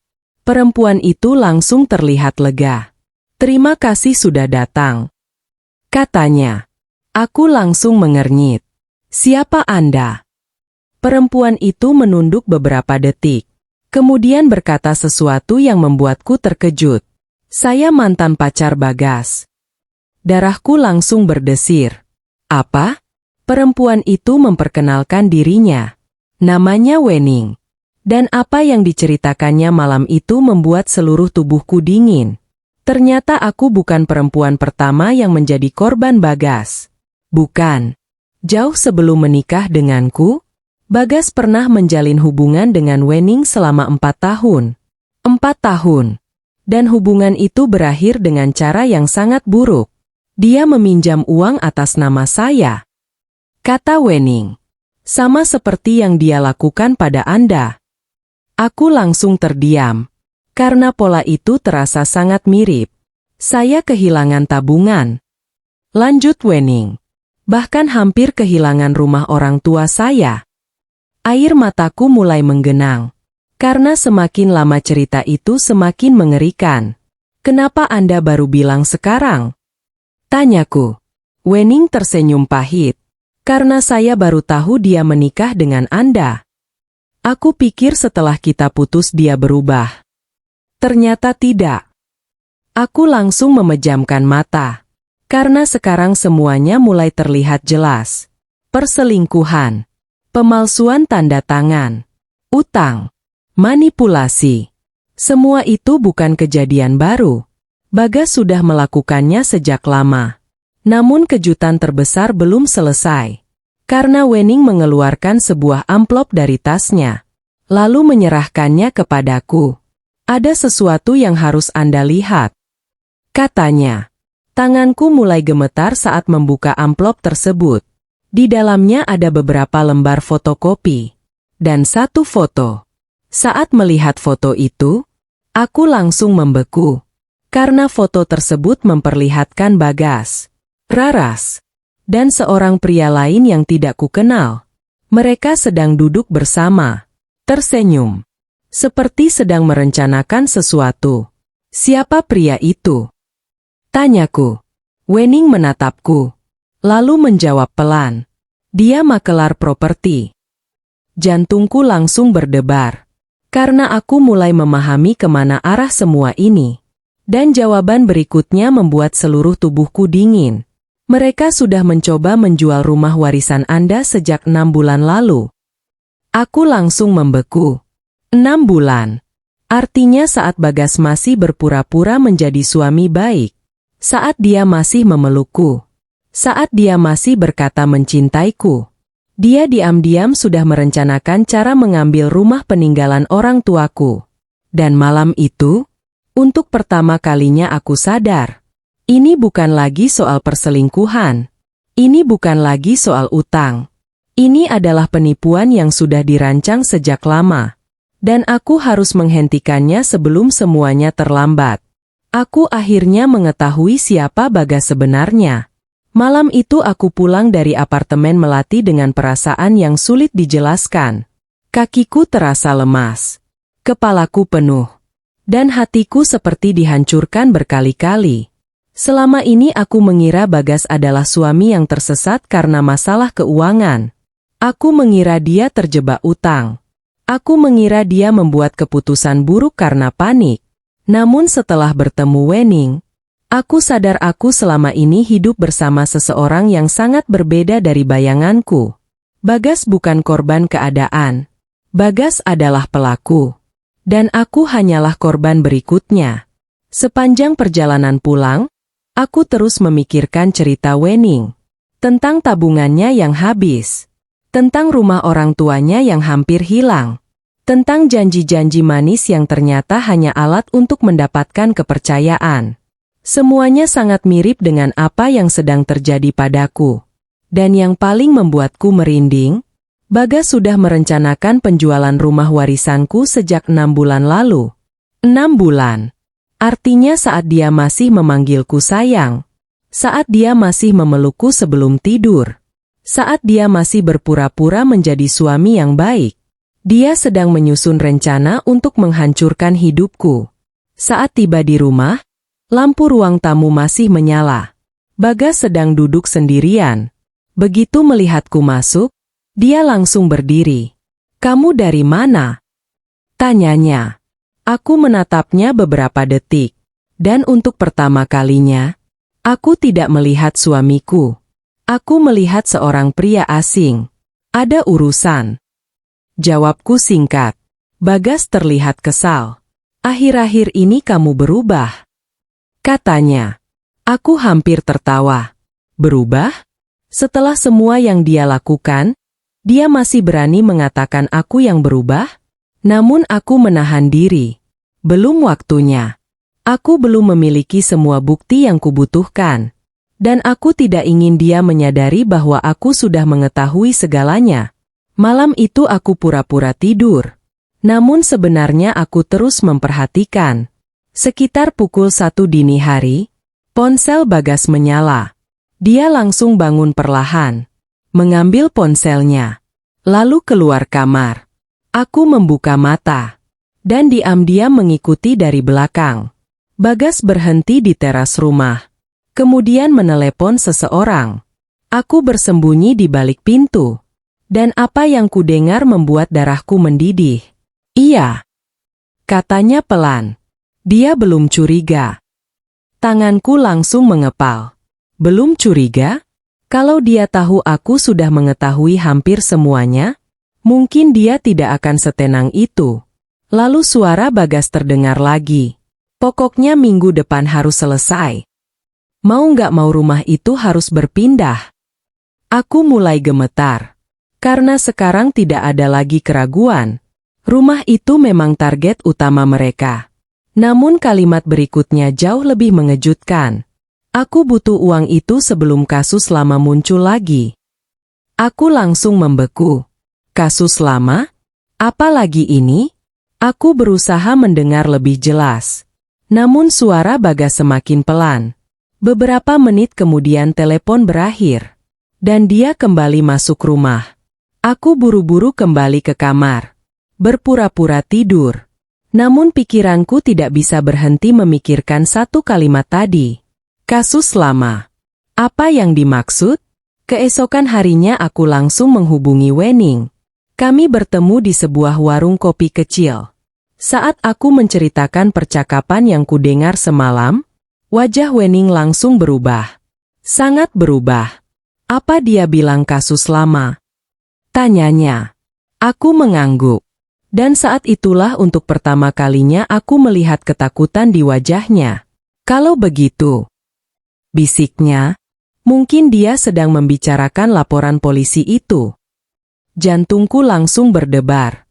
Laporan polisi. Wening terlihat ragu. Namun akhirnya dia mengangguk. Beberapa tahun lalu ada orang yang melaporkannya. Aku langsung terdiam. Karena ini sudah jauh lebih serius dari yang kubayangkan. Kenapa? Wening menarik napas panjang. Karena dugaan penipuan. Duniaku seperti berhenti. Penipuan. Bukan utang. Bukan perselingkuhan. Melainkan penipuan. Apa dia di penjara? Tanyaku. Wening menggeleng. Tidak. Kasusnya berhenti karena pelapor mencabut laporan. Aku langsung menatapnya. Lalu kenapa dicabut? Wening tersenyum pahit. Karena Bagas mengganti kerugiannya. Aku memegang gelas dengan tangan gemetar. Karena sekarang semuanya mulai terlihat semakin jelas. Bagas bukan pertama kali melakukan ini. Dia sudah terbiasa hidup dengan kebohongan. Terbiasa memanfaatkan kepercayaan orang lain. Dan sekarang targetnya adalah aku. Namun kejutan terbesar datang beberapa saat kemudian. Karena Wening mengeluarkan sebuah foto lama dari dalam dompetnya. Foto yang sudah kusam. Dan saat aku melihat siapa yang ada di dalam foto itu, aku langsung kehilangan kata-kata. Karena di samping Bagas muda, berdiri seseorang yang sangat kukenal. Raras. Aku langsung membeku. Mereka sudah saling kenal sejak dulu. Bisikku. Wening perlahan mengangguk. Dan jawaban berikutnya membuat seluruh tubuhku dingin. Raras bukan wanita baru dalam hidup Bagas. Mereka sudah bekerja sama sejak bertahun-tahun lalu. Aku langsung terduduk lemas. Karena itu berarti, semua yang terjadi padaku mungkin sudah direncanakan jauh sebelum aku menikah dengan Bagas. Dan jika dugaanku benar, maka aku bukan satu-satunya korban mereka. Ternyata aku bukan korban pertama mereka. Aku tidak langsung berbicara. Tanganku masih memegang foto lama yang diberikan Wening. Mataku terus menatap dua orang yang berdiri berdampingan di foto itu. Bagas dan Raras. Foto itu terlihat sudah cukup tua. Jauh lebih tua daripada usia pernikahanku dengan Bagas. Artinya, mereka sudah saling mengenal bahkan sebelum aku hadir dalam hidup Bagas. Dadaku terasa sesak. Karena selama ini aku selalu mengira Raras adalah wanita yang muncul belakangan. Wanita yang datang di tengah rumah tangga kami. Ternyata aku salah. Sangat salah. Mereka memang sudah dekat sejak dulu. Kata Wening pelan. Aku masih belum mampu mengalihkan pandangan dari foto itu. Sejak kapan? Tanyaku. Wening menarik napas panjang. Hampir 8 tahun. Aku langsung membeku. 8 tahun. Berarti jauh sebelum aku mengenal Bagas. Jauh sebelum aku jatuh cinta padanya. Dan yang lebih mengerikan, berarti semua yang terjadi sekarang mungkin bukan kebetulan, melainkan pola yang sudah berulang. Maksudmu apa? Tanyaku. Wening terlihat ragu. Namun akhirnya dia berkata jujur. Aku curiga mereka memang bekerja sama. Darahku langsung terasa dingin. Bekerja sama? Dalam hal apa? Wening menunduk beberapa detik. Laki-laki yang mendekati. Perempuan yang membantu meyakinkan. Lalu korban kehilangan uang atau aset. Aku langsung terdiam. Karena kalimat itu terdengar seperti cerita kriminal. Bukan cerita rumah tangga. Namun semakin kupikirkan, semakin masuk akal. Bagas mendekatiku saat aku sedang berduka. Saat aku kehilangan kedua orang tuaku. Saat aku sendirian. Saat aku sangat membutuhkan seseorang. Dan sekarang, dia mencoba mengambil satu-satunya peninggalan keluargaku. Aku mulai merasakan mual. Karena jika semua ini benar, maka cinta yang selama ini kupercaya mungkin hanya bagian dari rencana mereka. Apa ada korban lain? Tanyaku pelan. Wening mengangguk. Ada. Jantungku langsung berdebar. Siapa? Wening membuka ponselnya. Lalu menunjukkan beberapa foto. Foto seorang perempuan parubaya. Foto seorang pria lanjut usia. Dan beberapa nama yang tidak kukenal. Mereka semua pernah berhubungan dengan Bagas. Aku langsung membeku. Karena satu persatu cerita mulai terbuka. Ada yang kehilangan uang. Ada yang kehilangan tanah. Ada yang kehilangan tabungan. Dan semuanya memiliki pola yang sama. Kepercayaan. Kebohongan. Lalu kerugian. Aku tidak bisa berkata apa-apa. Karena setiap informasi baru membuatku semakin sulit menerima kenyataan. Namun di saat yang sama, kemarahanku mulai tumbuh. Selama ini aku menangis, merasa hancur, merasa menjadi korban. Tapi sekarang aku mulai sadar. Jika aku diam, mereka akan terus melakukan hal yang sama kepada orang lain. Dan aku tidak bisa membiarkan itu terjadi. Saat itulah ponselku bergetar. Pesan dari Bagas. Besok jam 10 ada pertemuan dengan pembeli. Jangan terlambat.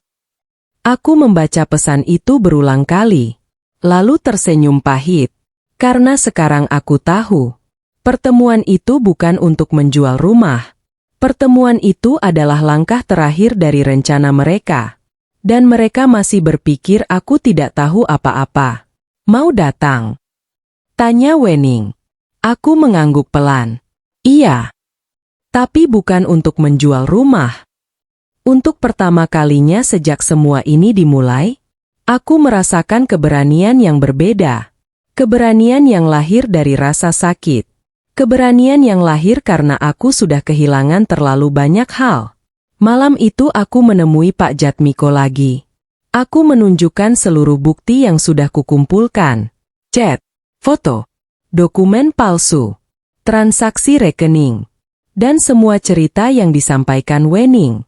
Pak Jatmiko membaca semuanya dengan serius. Kemudian beliau berkata sesuatu yang membuatku sedikit lega. Ini cukup. Aku langsung menatapnya. Cukup untuk apa? Beliau menutup map perlahan. Cukup untuk menghentikan mereka.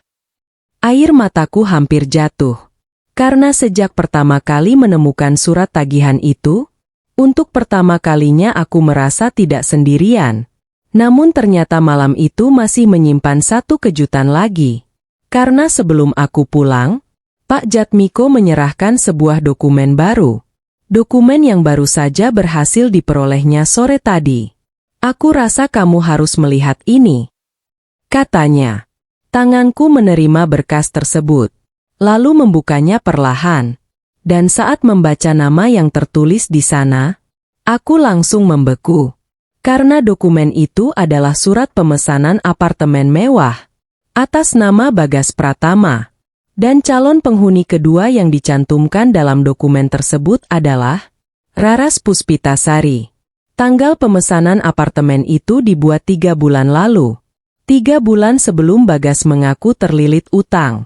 3 bulan sebelum dia memohon agar aku menjual rumah peninggalan orang tuaku. Artinya, saat dia menangis di depanku dan mengaku sedang kesulitan, dia sebenarnya sedang mempersiapkan kehidupan baru bersama wanita lain. Dan besok, aku akan menghadiri pertemuan yang mereka kira menjadi kemenangan mereka. Padahal tanpa mereka sadari, itu akan menjadi awal dari kehancuran semua kebohongan mereka. Hari saat semua kebohongan mulai runtuh. Pagi itu aku berdiri di depan cermin cukup lama. Aku menatap pantulan diriku sendiri. Mata yang beberapa hari terakhir terus menangis. Wajah yang terlihat lelah. Dan hati yang sudah berkali-kali dihancurkan. Namun ada satu hal yang berbeda. Aku tidak takut lagi. Rasa sedih itu masih ada. Rasa kecewa itu masih ada. Tetapi sekarang ada sesuatu yang lebih kuat. Keinginan untuk mempertahankan apa yang menjadi hakku. Dan hari ini, aku akan melakukannya. Sekitar pukul 9 pagi, Bagas sudah terlihat sibuk. Dia mengenakan kemeja terbaiknya. Rambutnya dirapikan. Bahkan wajahnya terlihat lebih cerah dibanding beberapa minggu terakhir. Melihat itu membuatku muak. Karena aku tahu alasan sebenarnya. Hari ini bukan hari penyelamatan keluarga. Hari ini adalah hari yang dia anggap sebagai tiket menuju kehidupan baru bersama Raras. Sekar, panggilnya, ayo berangkat. Aku hanya mengangguk. Tidak banyak bicara. Karena semakin sedikit aku berbicara, semakin mudah baginya percaya bahwa aku belum mengetahui apa-apa. Dan itulah yang kubutuhkan. Sekitar 30 menit kemudian kami tiba di sebuah kantor notaris. Gedungnya cukup besar. Di ruang tunggu sudah ada beberapa orang. Dan tepat saat aku masuk, aku melihat seseorang yang membuat darahku langsung mendidih. Raras. Wanita itu duduk di sudut ruangan. Saat melihatku, dia tampak terkejut. Namun hanya sesaat. Kemudian dia kembali berpura-pura tenang. Seolah kehadirannya di sana bukan sesuatu yang aneh. Aku hampir tertawa. Karena sekarang aku tahu. Dia bahkan tidak lagi berusaha menyembunyikan dirinya. Bagas mendekat ke meja resepsionis. Sementara aku duduk diam. Beberapa menit kemudian seorang pria menghampiri. Pria yang pernah kulihat di foto milik Wening. Makelar properti itu. Danang ternyata benar. Mereka memang sudah menyiapkan semuanya. Aku memperhatikan dari kejauhan. Bagas, Raras, dan makelar itu. Sesekali mereka saling bertukar pandang. Seolah sedang menunggu sesuatu. Menunggu aku menyerahkan rumah warisan orang tuaku dengan sukarela. Namun yang tidak mereka tahu, aku datang bukan untuk menyerahkan apapun. Aku datang untuk menghentikan semuanya. Sekitar pukul 10 tepat, notaris mempersilakan kami masuk ke ruang pertemuan. Semua orang duduk mengelilingi meja panjang. Dokumen mulai dikeluarkan. Map-map mulai dibuka. Dan aku melihat senyum tipis di wajah Bagas. Senyum seseorang yang merasa sudah menang. Lalu Bu Sekar tinggal tanda tangan di sini, kata notaris. Aku melihat dokumen itu. Lalu menatap Bagas. Dia langsung mengangguk kecil. Seolah sedang memberi isyarat. Aku hampir menangis. Bukan karena sedih. Melainkan karena tidak percaya seseorang bisa berubah sejauh ini. Sekar, kata Bagas. Ayo selesain semuanya. Aku menatapnya lama. Sangat lama. Lalu perlahan aku menutup map tersebut. Ruangan langsung hening. Bagas terlihat bingung. Ada apa? Tanyanya. Aku menarik napas panjang. Kemudian berdiri. Dan untuk pertama kalinya sejak semua ini dimulai, aku berbicara tanpa rasa takut. Aku nggak akan tanda tangan. Senyum di wajah Bagas langsung menghilang. Raras juga terlihat panik. Maksud kamu apa? Tanya Bagas. Aku menatapnya. Lalu mengeluarkan satu map dari tasku. Map yang berisi seluruh bukti. Chat, foto, dokumen palsu, dan laporan transaksi. Semuanya. Aku sudah tahu semuanya. Kataku. Wajah Bagas langsung pucat. Benar-benar pucat. Untuk pertama kalinya sejak menikah, aku melihat topengnya mulai retak. Sekar, dengarkan dulu. Tidak. Potongku. Suasana langsung tegang. Karena sekarang semua orang mulai menyadari ada sesuatu yang tidak beres. Termasuk notaris. Termasuk calon pembeli. Termasuk pihak bank yang hadir. Lalu aku meletakkan foto Bagas dan Raras di atas meja. Satu persatu. Ruangan langsung sunyi. Wajah Raras berubah drastis. Sementara Bagas terlihat kehilangan kata-kata. Dan saat aku mengira itu sudah cukup, pintu ruang rapat tiba-tiba terbuka. Semua orang menoleh.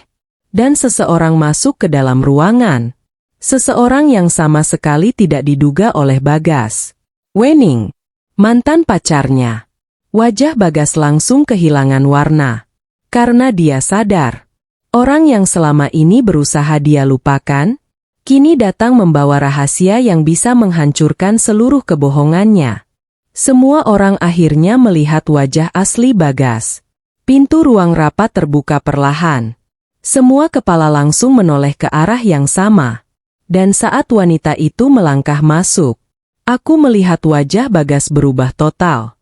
Pucat, panik. Dan untuk pertama kalinya sejak semua ini dimulai, aku melihat ketakutan yang sesungguhnya di matanya. Wening. Bisiknya. Suara itu nyaris tidak terdengar. Namun aku mendengarnya. Begitu juga beberapa orang lain di ruangan itu. Wening berjalan masuk dengan tenang. Tidak marah. Tidak berteriak.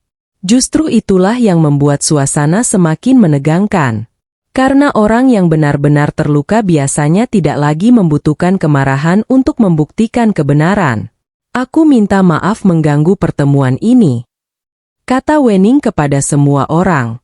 Tapi ada beberapa hal yang perlu diketahui sebelum proses apapun dilanjutkan. Notaris langsung terlihat serius. Calon pembeli juga mulai saling berpandangan. Karena kini mereka sadar bahwa penjualan rumah ini ternyata tidak sesederhana yang terlihat. Wening. Bagas mencoba menyela. Tolong jangan buat masalah. Aku hampir tertawa. Masalah? Dia masih berani menyebut ini masalah yang dibuat orang lain? Padahal seluruh kekacauan ini berasal dari dirinya sendiri. Namun Wening tidak mempedulikan ucapan itu. Dia membuka map yang dibawanya. Lalu meletakkan beberapa dokumen di atas meja. Ini salinan laporan kerugian saya beberapa tahun lalu. Katanya. Ruangan langsung hening. Karena nama Bagas muncul di beberapa lembar dokumen tersebut. Aku melihat notaris mulai membaca lebih teliti. Begitu juga pihak bank. Wajah mereka perlahan berubah. Dan perubahan itu membuat Bagas semakin gelisah. Aku sudah menyelesaikan masalah itu. Kata Bagas cepat. Namun Wening menggeleng. Bukan itu yang penting. Jawabnya. Yang penting adalah polanya. Kalimat itu membuat semua orang kembali memperhatikan. Wening lalu menunjuk beberapa dokumen. Dulu dia meminjam uang menggunakan kepercayaan saya. Lalu berjanji mengembalikannya. Setelah itu muncul berbagai alasan. Sampai akhirnya saya hampir kehilangan rumah keluarga. Aku melihat calon pembeli mulai mengerutkan dahi. Karena ceritanya sangat mirip dengan apa yang sedang terjadi padaku. Sangat mirip. Lalu Wening menatapku. dan berkata sesuatu yang membuat mataku berkaca-kaca. Sekar bukan orang pertama. Ruangan langsung sunyi. Saya juga pernah berdiri di posisi yang sama. Air mataku hampir jatuh lagi. Karena untuk pertama kalinya aku benar-benar merasa dipahami. Merasa tidak sendirian. Merasa bahwa semua rasa sakit ini nyata. Bukan sekadar perasaanku sendiri. Bagas mulai kehilangan kesabaran. Cukup. Bentaknya. Ini urusan rumah tangga saya.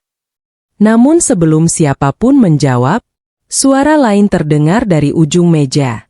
Suara yang tidak diduga oleh siapapun. Raras. Wanita itu perlahan berdiri.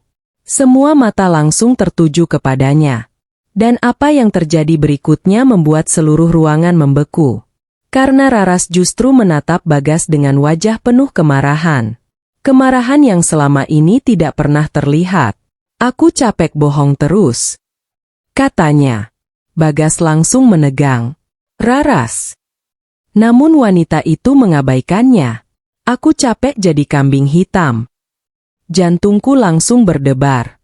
Karena aku tidak menyangka. Sama sekali tidak menyangka. Raras justru berbalik melawan Bagas. Aku memang salah. Katanya sambil menangis. Aku memang ikut dalam hubungan ini. Tapi aku juga dibohongi. Ruangan langsung dipenuhi bisikan. Karena pengakuan itu benar-benar di luar dugaan. Apa maksudmu? Tanya notaris. Raras mengusap air matanya. Lalu menatap semua orang. Bagas bilang dia akan menceraikan Sekar sejak 2 tahun lalu. Aku langsung menutup mulutku sendiri. Karena setiap kalimat yang keluar semakin memperlihatkan betapa dalamnya kebohongan itu. Dia bilang pernikahan mereka hanya formalitas. Dia bilang rumah itu akan menjadi modal hidup kami. Tangisku pecah. Karena ternyata rumah peninggalan orang tuaku sudah lama menjadi bahan pembicaraan mereka. Sudah lama menjadi target. Dan aku tidak pernah mengetahuinya. Namun pengakuan berikutnya jauh lebih mengejutkan. Raras membuka ponselnya. Lalu memperlihatkan beberapa pesan. Aku juga baru tahu minggu lalu. Katanya. Ternyata dia masih mendekati perempuan lain selain aku. Seluruh ruangan langsung hening. Bagas membelalak. Apa yang kamu lakukan? Bentaknya. Namun semuanya sudah terlambat. Karena foto-foto itu sudah diperlihatkan. Dan wajah Bagas kini benar-benar kehilangan tempat untuk bersembunyi. Bukan hanya aku yang dibohongi. Bukan hanya Wening. Bahkan Raras pun ternyata menjadi korban kebohongannya. Untuk pertama kalinya. Tidak ada lagi orang yang membelanya. Tidak ada. Ibunya tidak ada. Raras tidak ada. Aku tidak ada. Bahkan dirinya sendiri tidak lagi mampu membela apa yang telah dilakukannya. Dan saat itulah Pak Jatmiko perlahan berdiri dari kursinya. Beliau membuka map terakhir. Map yang sejak tadi belum pernah disentuh. Lalu berkata dengan suara tenang. Sekarang saatnya membahas konsekuensi hukum dari semua ini. Wajah Bagas langsung berubah. Karena akhirnya dia sadar. Hari ini bukan hari penjualan rumah. Hari ini adalah hari ketika seluruh kebohongannya runtuh di depan semua orang. Akhirnya aku memilih diriku sendiri. Ruangan itu sunyi. Sangat sunyi. Tidak ada lagi pembelaan. Tidak ada lagi alasan. Tidak ada lagi kebohongan yang bisa digunakan Bagas untuk menyelamatkan dirinya. Semua sudah terbuka. Perselingkuhan. Pemalsuan dokumen. Rencana penjualan rumah warisan. Manipulasi. Dan berbagai kebohongan yang selama ini disembunyikan. Untuk pertama kalinya, semua orang melihat wajah asli Bagas. Bukan sosok suami baik yang selama ini dia tunjukkan.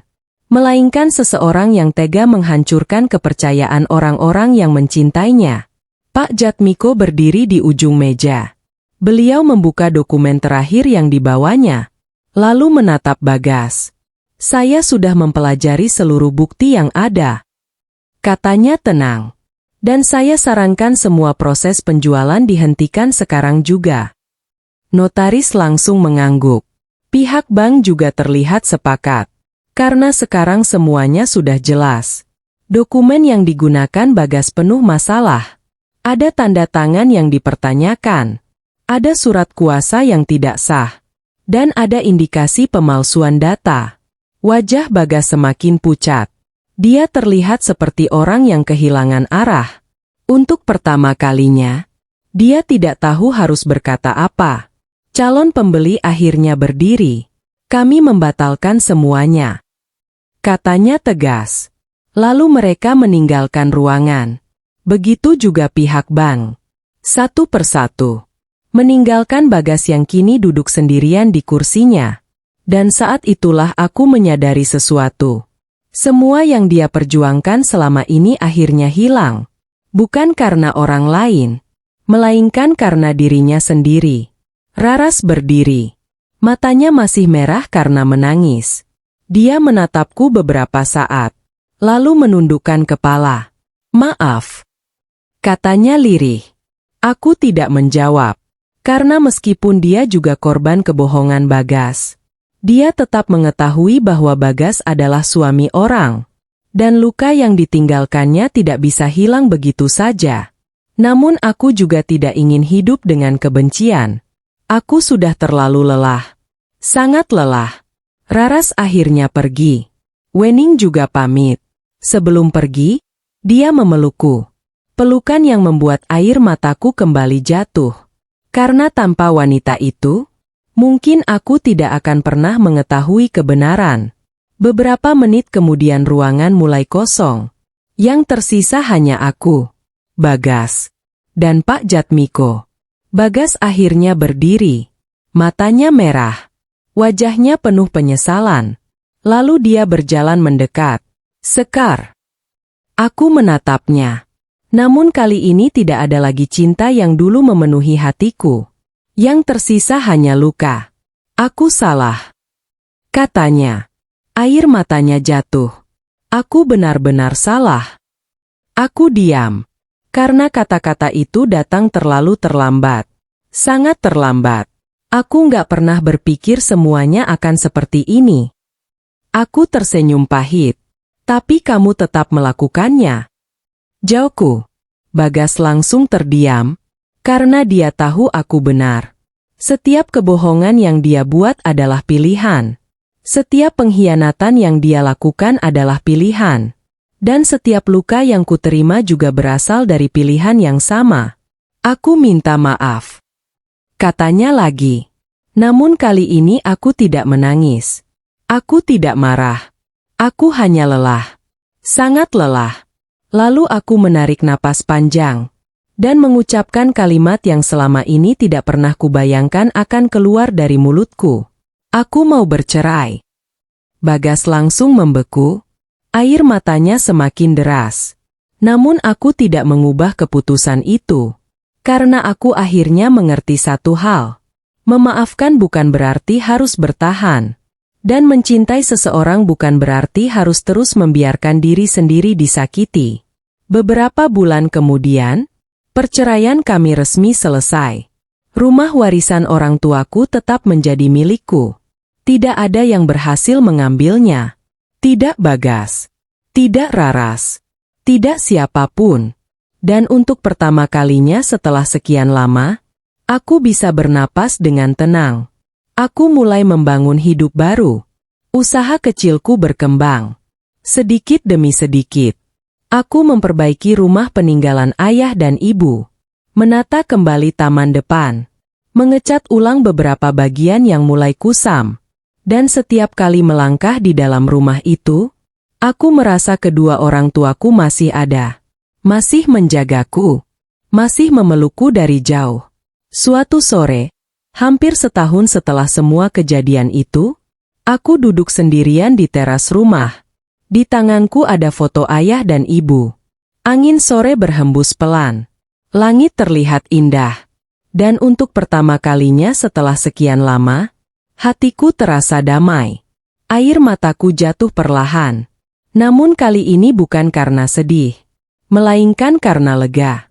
Ayah, bisikku, ibu. Aku berhasil menjaganya. Aku menatap rumah itu. Rumah yang dulu hampir hilang. Rumah yang menjadi saksi cinta kedua orang tuaku. Rumah yang menjadi saksi perjuanganku. Dan rumah yang akhirnya mengajarkanku pelajaran terbesar dalam hidup.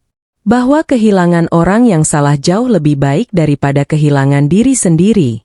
Dan bahwa harga diri tidak pernah boleh ditukar dengan cinta yang penuh kebohongan.